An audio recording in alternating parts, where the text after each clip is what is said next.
Friends, నేను ఈరోజు egg onion pakodi prepare చేస్తున్నాను. ఫస్ట్ దీనికి కావాల్సిన పదార్థాలు: ముందుగా ఒక ప్యాన్లో ఆయిల్ వేసుకొని ఇప్పుడు 4 గుడ్లు ఉడికించి పక్కన పెట్టుకోవాలి. అండ్ ఆనియన్స్ అండ్ పచ్చిమిర్చి కట్ చేసుకొని ఒక పక్కన పెట్టుకోవాలి. దీనికి కావాల్సిన పదార్థాలు: salt and chilli powder and శనగపిండి, వాటర్ తీసుకోవాలి.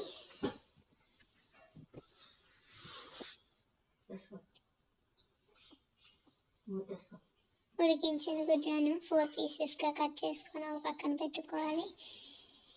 ఇప్పుడు శనగపిండిలో తగినంత సాల్ట్, కారం వేసుకొని బాగా కలుపుకొని ఇప్పుడు కట్ చేసిన ఉల్లిపాయ ముక్కలు, పచ్చిమిర్చి, కొత్తిమీర వేసి బాగా మిక్స్ చేసుకోవాలి. అందులో మనం ముందుగా కట్ చేసి పెట్టుకున్న ఎగ్స్ వేసి బాగా మరిగించుకున్న ఆయిల్లో వేసుకోవాలి. అంతే, వేడివేడిగా ఎగ్ ఆనియన్ పకోడీ రెడీ అయిపోయింది.